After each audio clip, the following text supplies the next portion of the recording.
साथियों, पिछले कुछ वर्षों में देश के अलग अलग हिस्सों से प्रकृति के संरक्षण की प्रेरक कहानियां सामने आई हैं। ये कहानियां हमें उम्मीद देती हैं और गर्व से भर देती हैं। मैं मन की बात के श्रोताओं से कुछ उदाहरण साझा करना चाहता हूं। इनको सुनकर आपका मन प्रसन्न हो जाएगा। पहले बात कच्छ के रण की। बरसात खत्म होते ही यहाँ की धरती जीवंत हो जाती है। हर साल लाखों फ्लेमिंगो यहाँ आते हैं।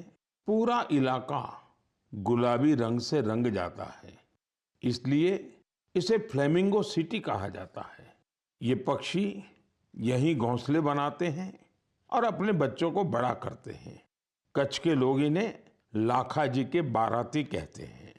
अब लाखाजी के बाराती कच्छ में पर्यावरण संरक्षण के बड़े सुंदर प्रतीक बन गए हैं। साथियों, दूसरा किस्सा इंसान और वन्य जीवों के सहयोग का है और ये उत्तर प्रदेश से है।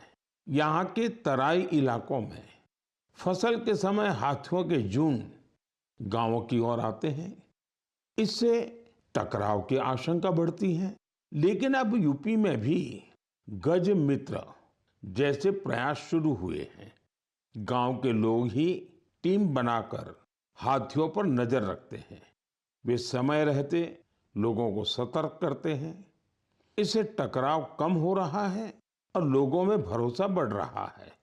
साथियों, मध्य भारत से भी एक अच्छी खबर आई है।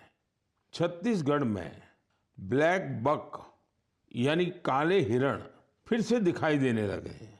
एक समय इनकी संख्या बहुत कम हो गई थी, लेकिन लगातार प्रयास हुए और संरक्षण बढ़ाया गया। आज ये फिर से खुले मैदानों में दौड़ते नजर आते हैं। ये हमारी खोती विरासत की वापसी है।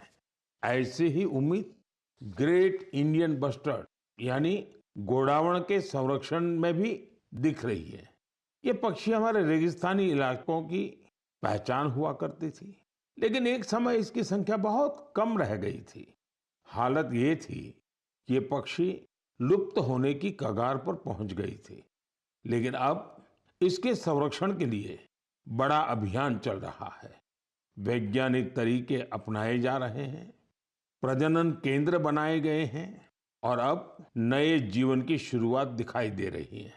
साथियों, प्रकृति और मानव अलग नहीं है, हम एक दूसरे के साथी हैं।